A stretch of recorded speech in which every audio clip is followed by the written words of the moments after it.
Ahoy there, mateys. My name is Jason, your friendly YouTube storyteller. Grab your life jackets because we're going sailing today. Anchors away and let's set sail. I collapsed into my recliner and looked at my cell phone. It was a little after 9 p.m. and I was exhausted. The twins were just now in bed. I had picked up the 6-year-olds from school at 4 p.m. That meant I had to leave work almost an hour and a half early. Once they were in the car, it was home, a rush to fix something for dinner, an hour of playtime, and then an hour fight to get them ready and into bed. I was a wreck. I stood and struggled upstairs to the bedroom, where I dropped clothing haphazardly on my way to the bed. Laying down on top of the bedspread in my boxer shorts, I easily fell asleep. When the alarm went off at 6 a.m., I rolled over and groaned. Several minutes later, I was in the bathroom standing in a hot shower trying to collect myself. I shaved in the shower to save time, got out, and quickly dressed for work. The next chore was to get the twins ready for school. Both are in the first grade at the local elementary school. Handing them both a cherry Pops heart and a package of juice solved the breakfast issue. Managing to make a cup of coffee using the Keurig machine, I had a little caffeine enhancement in my system. Fortunately, our local school has a morning program just for parents who have to be at work about the same time that most kids are arriving at school. I dropped the twins off, and one of the aides waved at me as she took them into the school to have a second breakfast, before they were ushered off to their regular classroom. I didn't wait around, intent on getting to my office as early as possible to make up for the hour and a half I had to leave early. I'm a financial analyst, and a good one, I might add. I make a great living and provide well for my family. I thought I had a strong marriage and a loving wife. That all changed 4 days ago when my loving wife sat down next to me. I was by the pool in our backyard, enjoying a Yuengling lager. She took the seat closest to me, sat down her glass of white wine and started to talk. Sweetie, we have such a great life in marriage. I love you to the ends of the earth. I don't want anything to ever come between us. I hope you feel the same way. I make my living taking nuances of information and making judgments about the value and risk involved with deals that can involve millions of other people's money. I am good at it. After 11 years with my wife, 7 of those as man and wife, red flags started popping up everywhere I looked as I listened to her. You have a great job and career and make more money than we need to enjoy a great lifestyle. I ventured to add a comment. Baby, you have a great career as well. You may not make as much money as I do, but your job as a counselor with a battered women's shelter may be more important than mine. Not only that, but you touch more lives positively than I ever will. She blushed at my effusive praise. Nevertheless, there is something missing for me, and I am eager to explore why I have this void in my life. I'll go. Now the red flags were standing out like it was blowing hurricane force winds. I looked at her face, only to find an eager look of anticipation. There seemed to be no guile guilt in her eyes. So you want to get some counseling? That shouldn't be a problem. No. Allow me to explain. You know Tom and Ruth? I nodded. Tom and Ruth lived 4 or 5 doors down from us. I didn't know them well. I knew that Tom was some kind of real estate developer, and Ruth owned a women's boutique. To my knowledge, they didn't have any kids. Tom and Ruth have a sailboat that they keep in the Virgin Islands. From the pictures I have seen, it is a really nice sailboat. They have invited me to go down to the islands for a week to sail around the Caribbean. I have never been on such an adventure, and I think it might be just the thing I need to figure out why I feel like I am missing something from my life.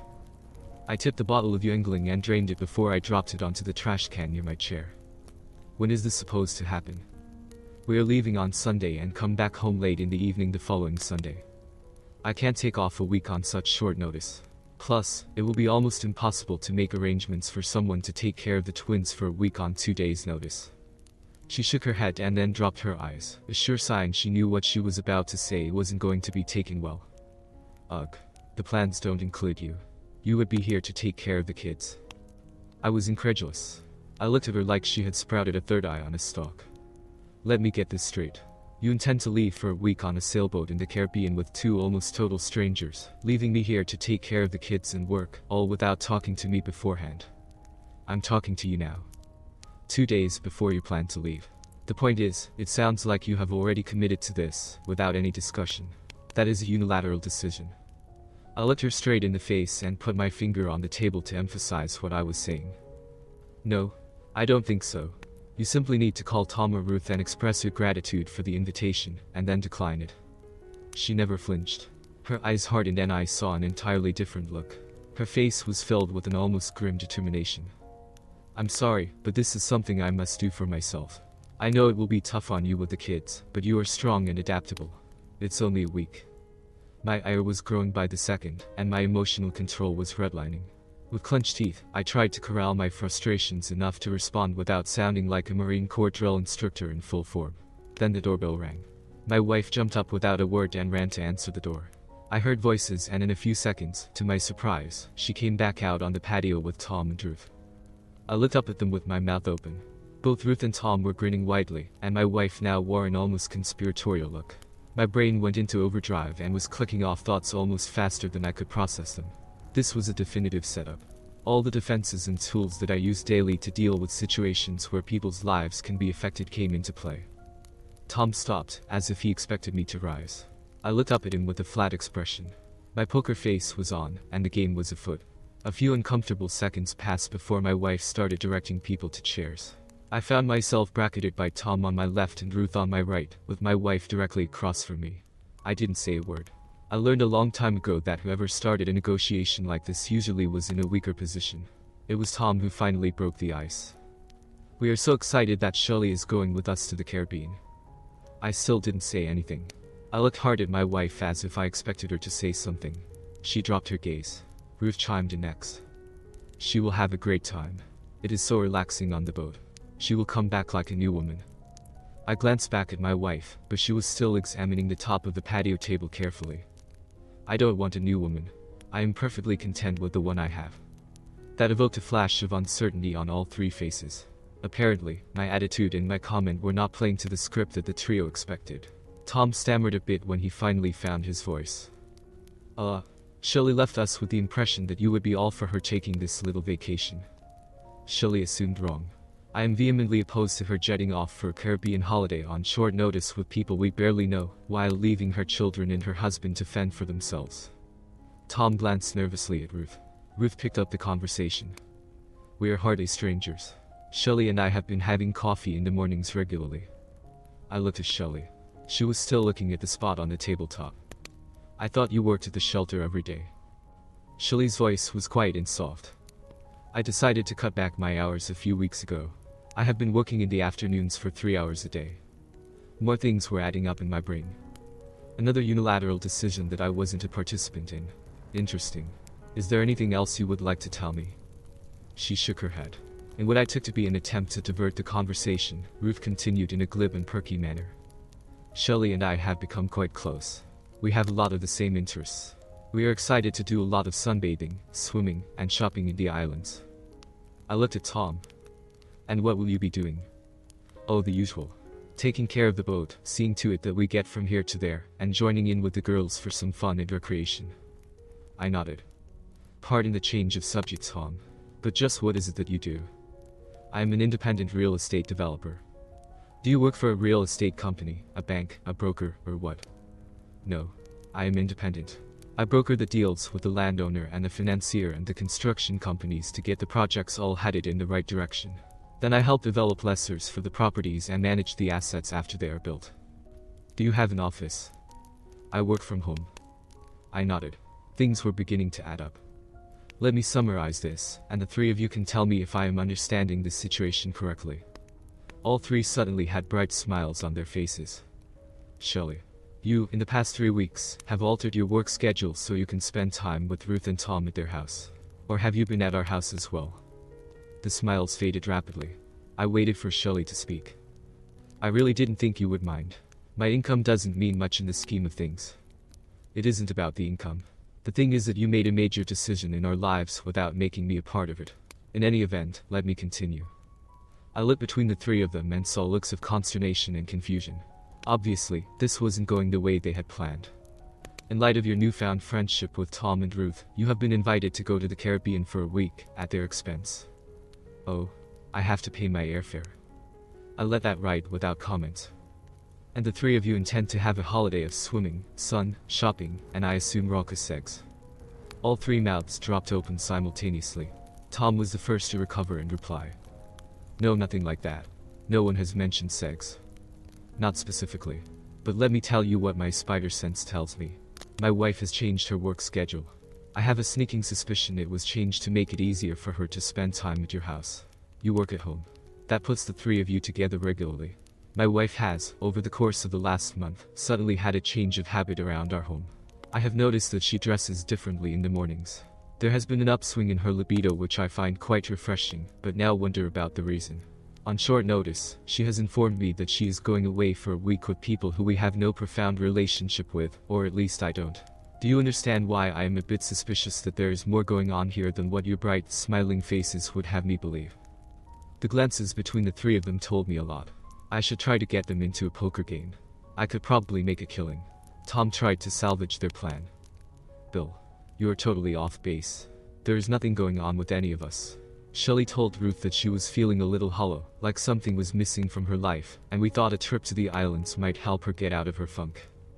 Tom, you will have to excuse me, but this all sounds like you making plans to get Shelley where you can help her with her funk. I changed gears rapidly. Shelley, I will make this plain. You know that I am adamantly against you making this trip with these people. Whether you go against my objections is your decision. Just be aware that there are consequences for every decision, and, all too often, there is no way to predict what those consequences will be. That is the risk you take and the challenge you face. I scooted the chair back and stood up. Since Shelley invited the two of you here without my involvement, I don't feel I have any reason to stay any longer. She can have her friends over in this house whenever she wants. I am tired, and I am going to bed. I left without saying goodbye or goodnight. Upstairs, I changed clothes and turned out the lights before climbing into the bed. I laid on my side with my back to Shelley's side of the bed. I had no problem going to sleep that night. I have no idea how long Tom and Ruth stayed speaking with Shelley. I didn't wake up when she came to bed. I usually sleep in a little later on Saturdays. Once I was up, I put on some work clothes and made coffee. I'm not much of a breakfast person, so I was soon behind the lawnmower, trimming the grass on the front lawn. Saturdays were my day to catch up around the house, and then spend the afternoon in the pool with the twins, weather permitting. I saw no reason to vary that schedule. Shelley was reticent about talking to me that day. She seemed to be avoiding me around the house. I did see her on the phone several times, watching me through the patio doors. I had to assume she was talking to Ruth or Tom. I ignored it. Sunday morning was typically a quiet affair. The kids were occupied with videos. I like to spend a quiet Sunday morning on the pool deck with coffee and my tablet, catching up on the local and regional news. Frequently, Shelley would join me. However, things were out of the ordinary today. Shelley remained upstairs all morning. I didn't pay a lot of attention, not out of ignorance, but because I wanted to see how this situation played out. About 10 a.m., I walked back into the kitchen to get another cup of coffee, and saw Shelley putting a backpack near the front door next to another piece of luggage. I finished making my coffee and walked in to look at the suitcases. Shelley came back down, dressed in a pair of capri pants and a print sleeveless shirt. I sipped my coffee. So you are actually going on this cruise? Yes. It's only a week. It will do us both good. Shelley, the only thing it is going to do is create more grief and pain than you can imagine. She looked at me incredulously.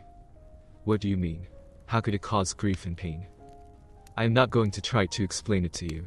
If you want to be obtuse and ignore what you are doing, what it means, and the consequences, then it tells me you really don't care. Nonsense. I am doing this for us. I shook my head and went back to the pool deck. It wasn't long until I heard the kids wailing in the house. I got up quickly and went in to find the twins standing at the door, crying vociferously, and holding desperately to their mother's legs. Don't go, Mommy. We don't want you to go away. You have to stay here and take care of us. Who will take us to school and make our dinner? Shelley looked at me like she expected me to say or do something. I sipped my coffee and let her handle this situation that she created. She knelt down to their level and cooed to them. It's okay, babies. Mommy just needs to have a little time to herself. Daddy will be here, and he will take good care of you. I will be back in a few days, and I will bring you special surprises. She stood, gathered her bags, and managed to peel 2 6-year-olds away from her legs. I could see Tom and Ruth in their BMW SUV waiting. Tom had the hatchback open and Ruth was smiling and waving. The twins were still crying for Mommy as the BMW pulled away. I gathered the kids up and promised them breakfast. I had no intention of cooking, but the chocolate pancakes at IHOP were always a favorite. After breakfast, we spent the morning at the park, where I met several other moms sitting at a picnic table under a shade tree while their children played. They were friendly, and I was soon part of the conversation. One of the women asked if I was a single dad, and I offhandedly quipped that I was for a week. That brought about countless questions about the situation, but I did my best to deflect the questions, putting my wife's absence off to a family trip. Lunch involved a trip to the Golden Arches, where there was another play area. It wasn't the most nutritious of diets, but it kept me out of the kitchen, the house, and with some adult companionship. I actually found 3 other dads treating their kids to lunch and playtime. All of them were single dads, having their court-appointed weekend visits with their kids. Good conscience prevented me from asking too many questions. After lunch and many negotiations, which is an interesting affair with 6-year-olds. They negotiated like old pros, and I swear they can communicate among themselves without words. I found I had promised a trip to the mall and the toy store. I did get out without any purchases and home in time to make dinner, have a little quiet time, and managing to get the twins in bed just after 9 p.m. Monday was nearly a disaster. I overslept, which made the rush to get the twins to school a challenge. The teacher met me at the door, asking if there was a problem. I told her that the kids' mother was away, and I was dealing with them on my own. She shook her head and told me about the school breakfast program at the school. I didn't have time to sign up then, since I was already late for work. I talked to my boss and explained a little about the situation. He was a bit annoyed, but allowed me to flex my schedule at work with the twins' needs for the week. I agreed that I would come in early to make up for the time I had to leave in the afternoon. That just about brings me back to where I was at the beginning of the story. As I lay in bed that night, exhausted, I was convinced that this was not going to end well, unless I could do something proactive to deal with the situation.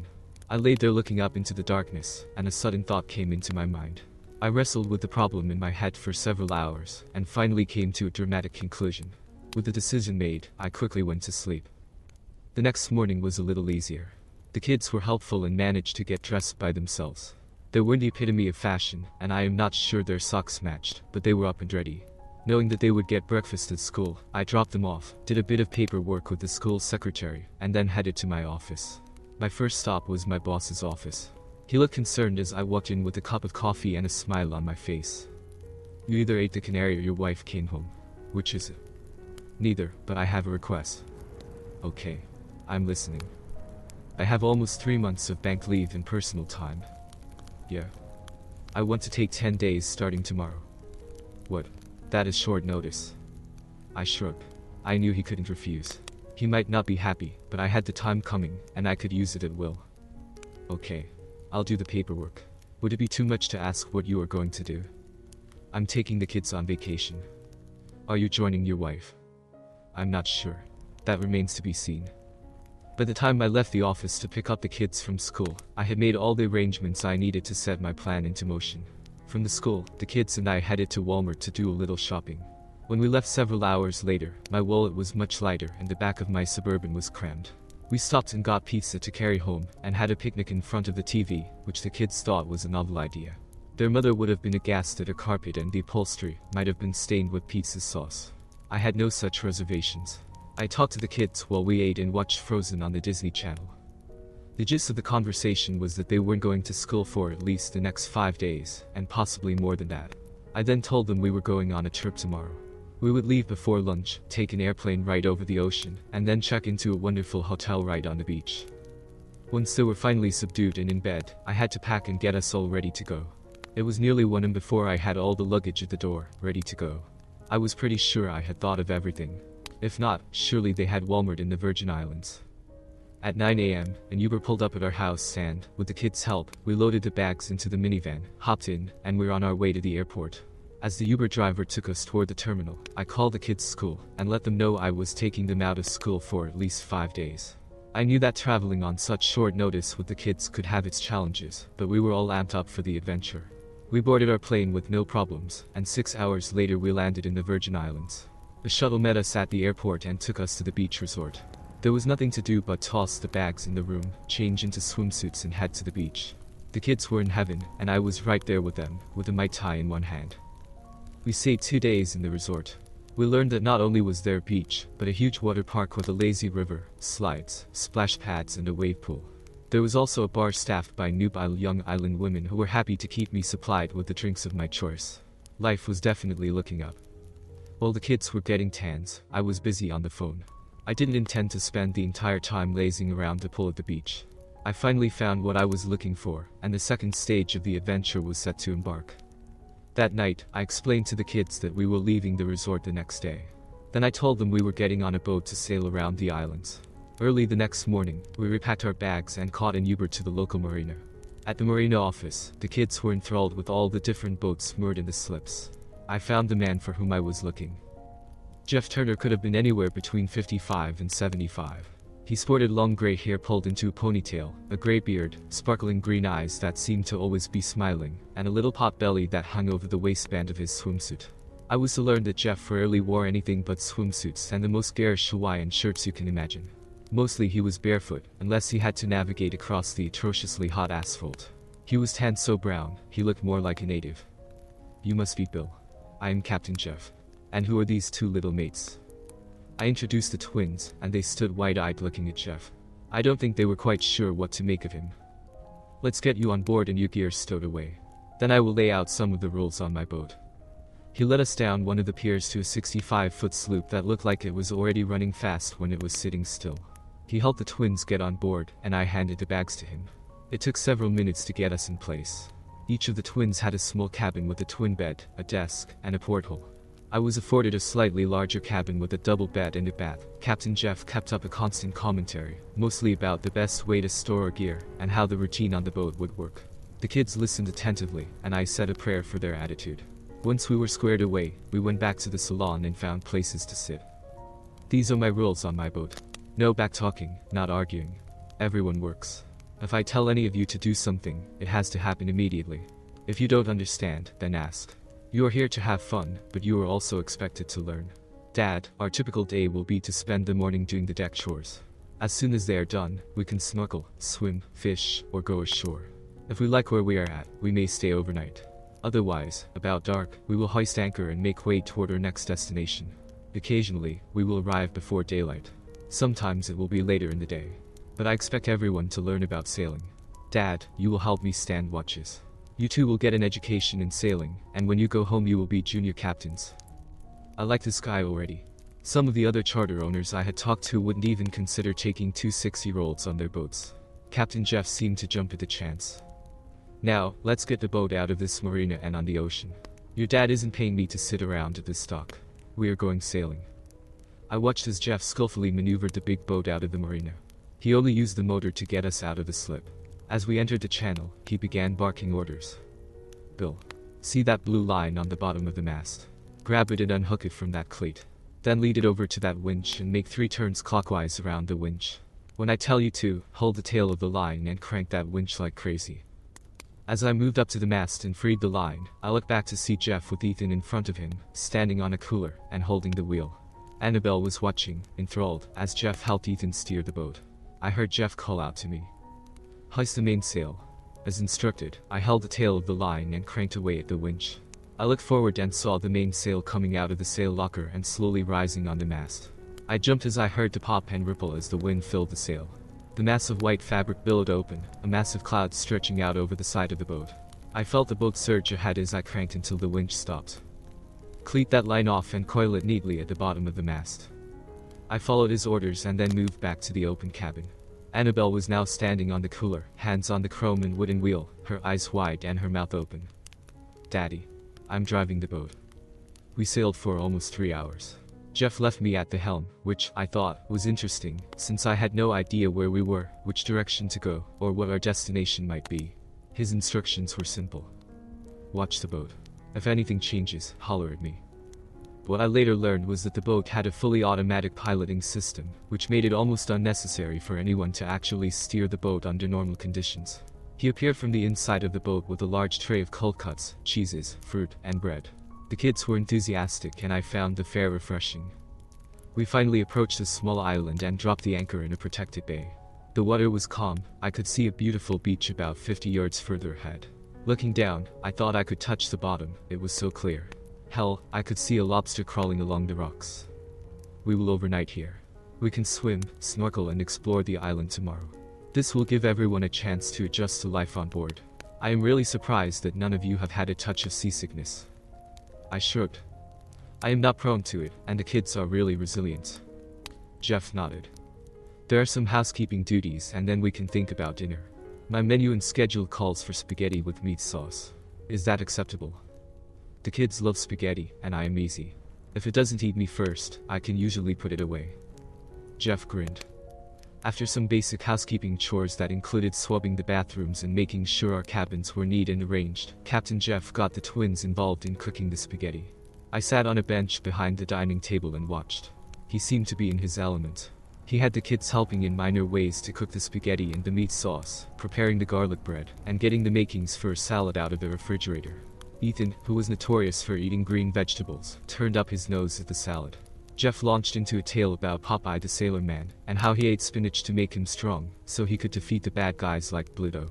He then promised Ethan he would show the Popeye cartoons before bedtime. The kids all ate heartily, as did I watched Jeff. He paid more attention to the kids than I did. Ethan, with a little wrinkling of his nose, did eat about half his salad. After we cleaned the kitchen, I ushered the kids off to bed. They weren't enthused, but they were also tired. It had been a long day. When I came back to the salon, Jeff was sitting in the chair at the navigation desk. I sat down at the table and watched. He was writing in an old-time logbook. As he closed the book, he looked at me over his glasses and smiled. "Tell me, Bill, would you avail yourself of a bit of adult beverage? What do you have?" 3 or 4 kinds of beer, a pretty complete bar, soft drinks, fruit juices, and a fair wine cellar. This is a pretty well-equipped boat. It's a MacGregor 65. It's designed to go anywhere in the world. For many years, it held the pennant for the fastest crossing of the Atlantic by a ship in its class. I thought for a minute. I'd take a beer. Good choice. My thought exactly. He went to the refrigerator and handed me a cold long-neck Coors beer. I popped the cap, and we touched the necks of the bottles. That beer tasted like the nectar of the gods. I am sure it was the boat, the sea, and the company. Over the next 3 hours, Jeff and I got acquainted. I learned he was a retired firefighter from Texas. Just before he was set to retire, his wife had dropped a divorce petition on him. She took half of everything he owned, including half of his pension. He looked at his options and promptly cashed his pension out for a lump sum and headed to the islands. He never looked back. He worked around the marinas for several years, then this boat came up for sale. It had been neglected in the marina for several years, the owners abandoned it, and the marinas sold it for backslip fees to Jeff. It took almost everything he had left of his retirement. Jeff had refurbished the boat himself. 8 years later, he owned 4 more smaller boats and a quarter interest in the marina. He spent his time doing custom charters and keeping the marina in good order. He heard my story and commiserated with me as he listened. "You going to divorce her when you get back?" "I'm not sure. You know how the divorce laws work. I would get raped. She would get half of everything, the house until the kids are adults, alimony, child support, and I would get to see the kids a few times a month and on a couple of holidays. That's not an acceptable solution to me." Jeff nodded in understanding. I followed on with more questions. "How come you are willing to take on children? I know most of the other charter captains won't do that." Jeff sighed and swigged his beer. "My wife got custody of the kids. When I moved to the islands, she refused to let me bring them down here even for vacations. I lost touch with my kids, and now they have kids and I have never seen my grandkids. Having the chance to experience kids like yours fills a void in my heart." I could see the pain and anguish in his face as he talked about his family. It carried over to me, since I was deathly afraid of the same thing happening to me. Then he surprised me with another question out of the blue.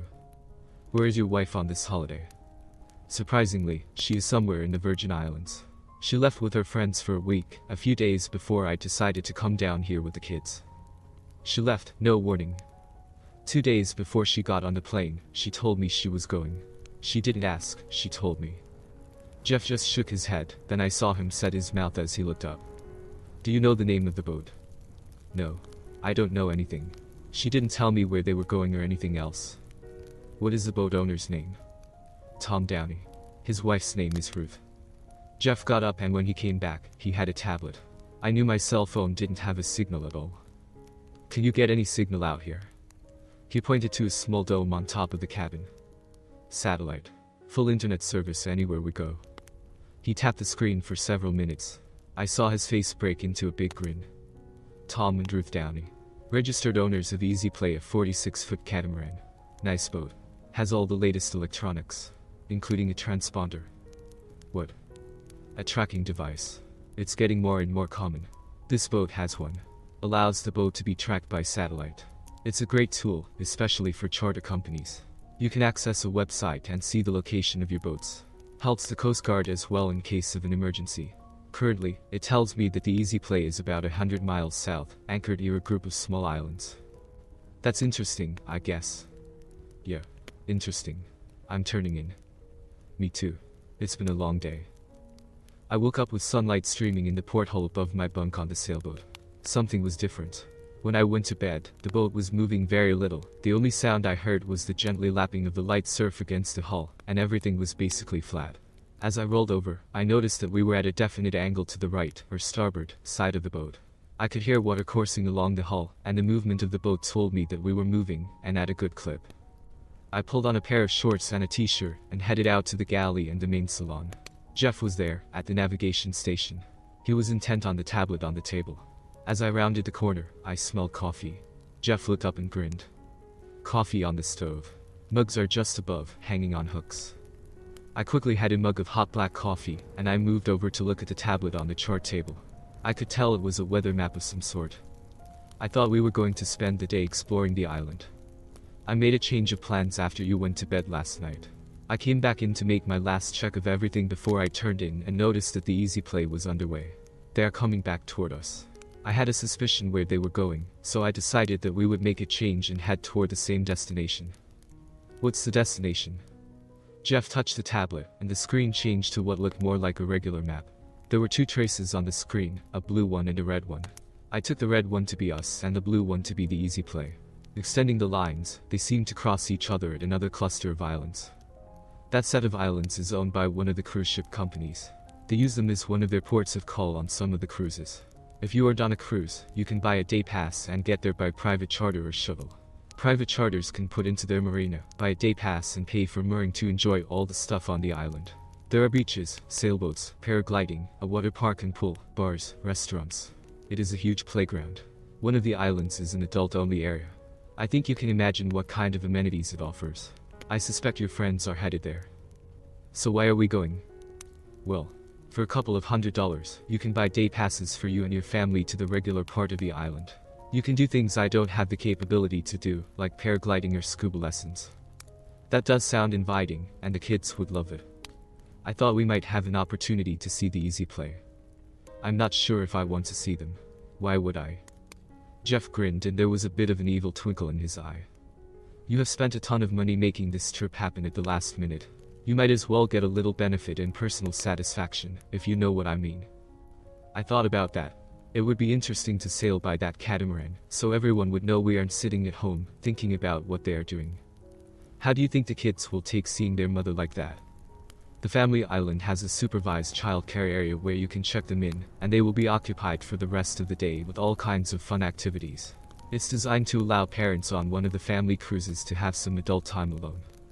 I thought for a minute about slowly sailing alongside the easy play, standing on the railing of the 65-foot vessel, and waving at my cheating wife and her friends. A little payback might make me feel better. Jeff, you are a treacherous and devious character. And I love the way you think. How long until we get there? Another couple of hours. I think we will make mooring arrangements by radio in a bit, get anchored and established. You can arrange for a couple of days passes for you and your kids. I will do a little detective work. I can probably locate the easy play without too much trouble. We will plan from there. I nodded and for the first time in a long time, my face split into a wide grin. The kids most likely won't be up for another hour or so. Tell me more about this boat and your business. It is intriguing. For the next hour and a half, we sat and Jeff told me about the McGregor 65, its history, the company that built it, and his own experiences as a charter captain. I learned a lot.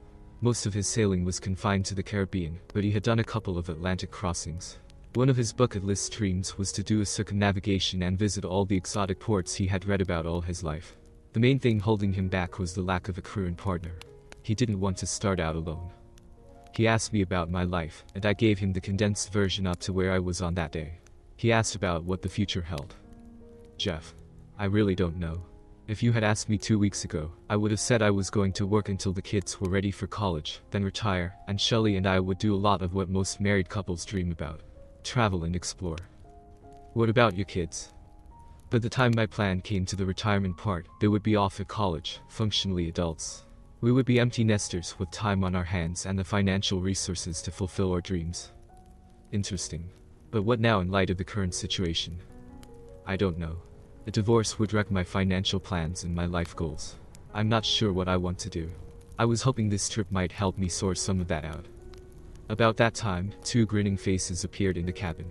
The twins bounced down the corridor, excited about what was in store that day. Ethan suddenly looked grave. I'm hungry. You were always hungry. He grinned, but it was Jeff who steered the conversation. Breakfast it is. Scrambled eggs, sausage, and toast. Who wants juice? We spent the morning underway. I was afraid the kids would get bored, but I was mistaken. Jeff kept them entertained, letting them steer the boat and trim the sails. In reality, the auto-navigation system did most of that without any attention. When the dolphins joined us to ride the boat wave, the kids were content to lay on the front deck and watch them. Just before noon, the islands appeared over the horizon. As we approached the inlet to the harbor, Jeff took control of the boat. He approached the moorings under power. He already knew which buoy we would moor to. I was on the bow of the boat with the mooring stick and the mooring line attached. It was an ingenious device that allowed me to reach the mooring ring on the buoy and snap the hook onto the ring. Jeff approached the buoy with confidence, and as the bow of the boat neared, I reached out with the stick and made a pass at the buoy ring. I missed. I got it on the second pass, and I heard cheers behind me as Jeff led the twins in celebrating my first hookup. I tidied up the front deck, coiled the excess mooring line, and put the stick back into the forward sail locker. Jeff's insistence on a neat and orderly boat was rubbing off on me. As I headed back down the deck, I noticed that Jeff was lowering the inflatable dinghy at the stern of the boat. The twins were watching. As I approached, Jeff grinned. I usually just swim to shore, but I figured with the kids, it might be better to take the dinghy. I need to go to the harbor master office and square everything away. You need to visit the office on the island and get your passes arranged. While I am on shore, I will ask around about the easy play. I nodded as I waited for Jeff to climb into the inflatable. I helped each of the kids down and then climbed down myself. The engine came to life, and we sped toward the pier. Jeff headed toward the Marino office, and I headed to the island office just a few yards away. The kids were enthralled. There were volleyball games on the beach, and while we were walking, a speedboat came by towing two people hanging from a parasail. It took me about 45 minutes to get all the arrangements made. I had to produce our passports, but Jeff had warned me about that, so I had them in my waterproof pouch on my waist. The major time consumer at the registration was learning about all the options and activities. Some of the activities involved extra cost, like the parasailing and scuba diving. I passed on those for now, but did enroll the kids in the daytime supervised activities. That would free me up for some adult time. Once we had our passes, we headed back toward the marina. I saw Jeff sitting at a table with an umbrella. He had a drink on the table, his tablet laying in front of him, and a pile of boxes and bags sitting on the bench. As we approached, he looked up and grinned. All set? Yeah. I signed the kids up for the supervised day program tomorrow. They will be occupied and supervised from 9 to 5. I also learned there's evening babysitting available at the same facility if I want it. Good. We are set for a mooring as long as we want to stay. I picked up some supplies from their ship store and made arrangements for fresh water to be delivered and put into our tanks. I learned a long time ago to never pass up a chance to fill the tanks with fuel or water. I nodded. I suggest that you take the kids and go exploring. This whole island is nothing but a gigantic amusement park, and most of it is free for registered guests. Take your time. Enjoy yourselves. I will be on the boat since I have some maintenance items to take care of, and then I will do what I do best. Sit on my keister and read. When you are ready to come back to the boat, check in at the Marino office, and they will bring you out in their dinghy. I looked at the kids, who were already wide-eyed and filled with expectation. Then let's get this adventure started. Jeff, we will see you sometime later today or this evening. Can we bring anything back for you? Nope. I'm good. Jeff picked up his gear and I took the kids by the hands, and we all headed out to begin the rest of our day. It was late in the evening when we finally approached the boat in the Marina Dingy. Jeff was laying on the cushions in the cockpit, reading his tablet, and stood as we approached. Permission to come aboard, Captain. Of course. I had to lift two sleeping children up to Jeff. Both Ethan and Annabelle had fallen asleep as soon as they sat down in the dinghy. With them aboard, I tipped the boat driver and climbed up on the deck of the bigger boat. Jeff was holding Annabelle, and Ethan was curled up on the cushion in the cockpit. Do you mind carrying Annabelle to her cabin while I get Ethan? Not at all. I took Ethan to his cabin, put him on the bed, tucking him under the covers. He was covered in sand, but I decided to deal with that in the morning. When I came around the corner, I looked into Annabelle's cabin. Jeff was standing looking down at her as she lay in the bed. He had done the same and put her to bed without changing clothes. I watched and saw his shoulders rise and fall a few times. It almost looked like he was sobbing. I deliberately pulled Ethan's cabin door closed a little harder than necessary. When I turned back, Jeff was coming out of Annabelle's cabin. Bill. You may not think so, but you are still the luckiest guy I know, even under the circumstances. He went abruptly back into the salon, leaving me a little stunned. By the time I checked on Annabelle for myself, closed her cabin door, and made my way to the salon, Jeff was sitting at the table. 2 glasses filled with ice and an amber-colored liquid sat on the table. Jeff motioned toward the glasses. "That is some of the finest island rum you can buy. It's too good to put with all that fruity crap." I sat down, took a glass, sniffed, and then sipped. I'm not a rum drinker, but I had to admit that what I tasted was something unique and wonderful. I looked at him in surprise. "That is fantastic." He nodded. "I've got some other news.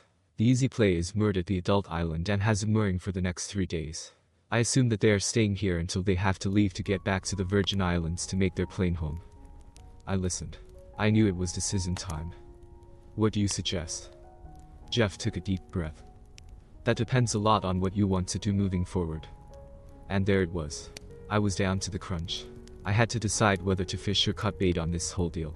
I think Jeff could see the indecision on my face. "Look, you still have a few days. Take the kids to the supervised activities tomorrow. We then have all day to snoop around the other island and see what is going on. I'm not sure if I want to visit that island." "I agree, but we can motor around the island and the moorings, just to see what we can see." "Okay." And that's what we did. I took the kids ashore the next morning after they had showers and put on fresh clothes. Jeff got the boat ready, and when I got back, we set off immediately. It was a short 45-minute sail to the other island. We entered the small bay under power and slowly eased toward the mooring area. The Easy Play was the only catamaran to be found. I don't know what I expected, but what I found was certainly not on my list. As we eased into the harbor, I had a powerful pair of binoculars.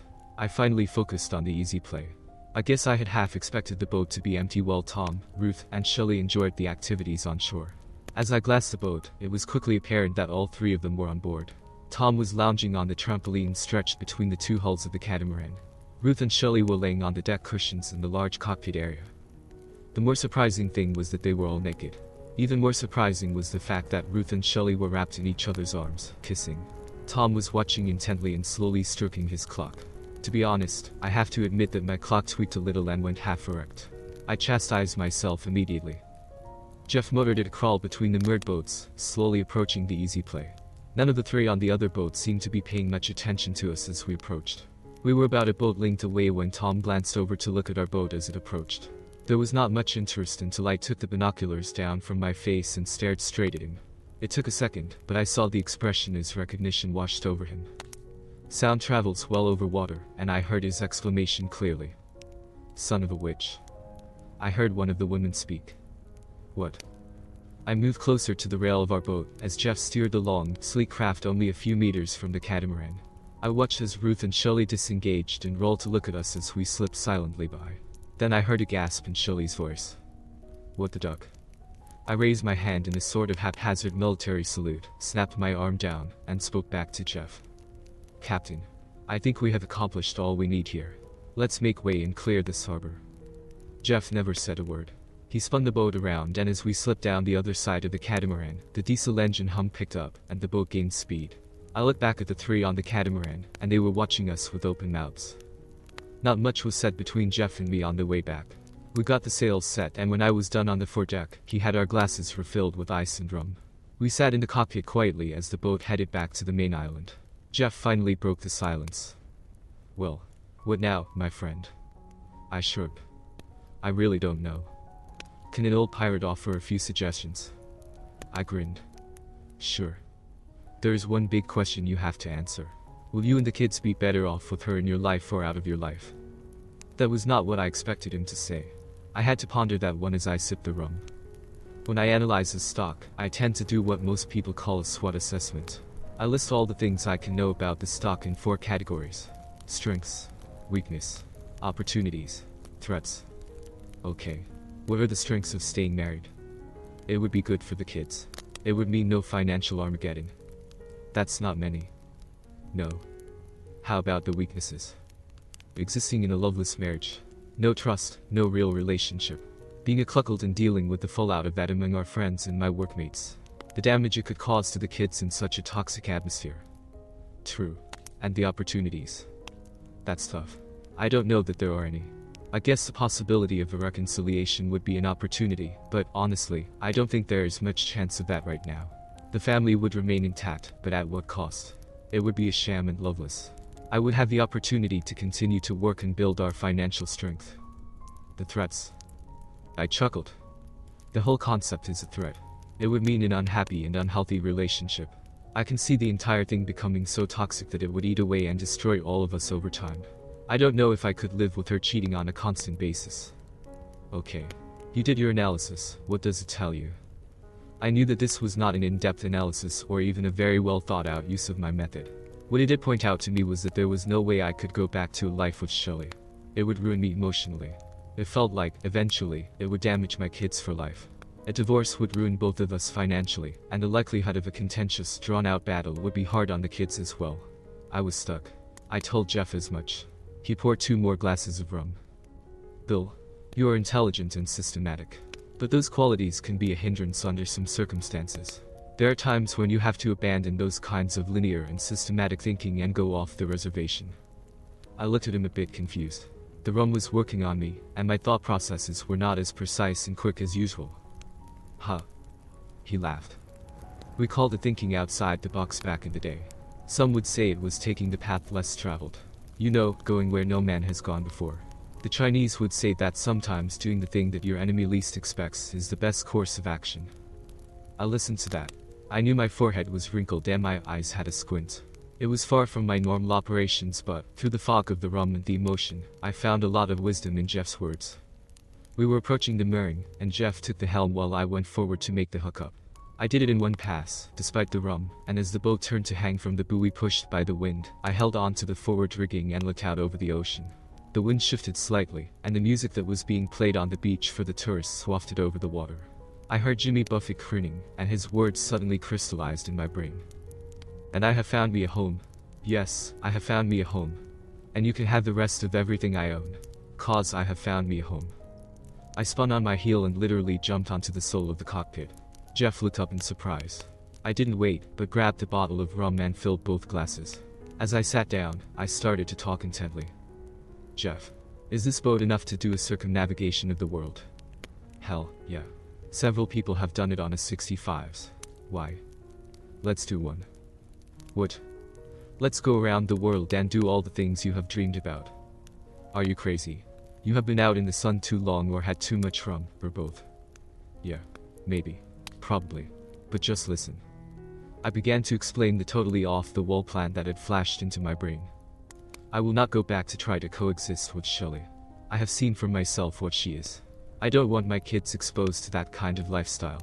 Trying to exist together will be a poisonous mix that will eventually damage all of us. Yeah, we talked about that. I won't divorce her and give her half of what I have accumulated. I won't pay child support and alimony so she can expose my kids to her unholy lifestyle and taint them forever. That's just not going to happen. Yeah, but what other option do you have? The out-of-the-box one. The plan that she has cannot even fathom. Jeff looked at me with a tilt of his head. Yeah. How hard is it to find a boat in the middle of the ocean if the transponder isn't on? Almost impossible. How many ports are there where a boat can slip in and out to reprovision? Jesus, thousands at least. What if you got an offer to make an around-the-world trip that might last at least 11 years? His eyes got wide. That is one hell of a charter. What are you suggesting? You got anything that ties you to the Virgin Islands? 3 other boats, a quarter share in the marina, and a small beach house. What are the boats worth? Maybe 60 grand each. Do you really need to work at the marina? No. I just hang around there doing odd jobs to fill the time between charters. What if you sold the other 3 boats to another charter company, let your partners in the marina run it just like they have been, and put your bungalow into a vacation rental system? That would free you up, maintain a little cash flow, and give you the chance to chase a dream. I saw him thinking. He looked down at his rum and stared into it for a few minutes. The kind of trip you are thinking about will be expensive. How would you afford it? If you just disappear with the kids, your wife is going to go ballistic. She will have every agency she can find trying to run you down, and you can bet she will get the court to freeze all your assets. In a year, she can file for abandonment and get everything. What if there isn't anything to get? I don't follow. My net worth is almost $1 million. If that money was somewhere it couldn't be found or accessed by anyone but me, how far do you think that would take us? Christ. We could sail for years with that kind of cash. And I can work from almost anywhere if I have a reliable internet connection. You have a satellite system on board. Is it reliable? Hell yeah. That expensive son of a witch better work. But what about your kids? You would snatch them from your wife like that? She peeled them off her leg and turned her back on them the morning she left. She hasn't tried to call or text them this entire time.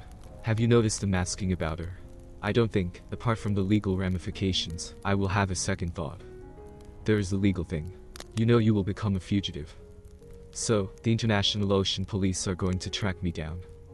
No, but if you want to go ashore anywhere, you risk being found, arrested and deported.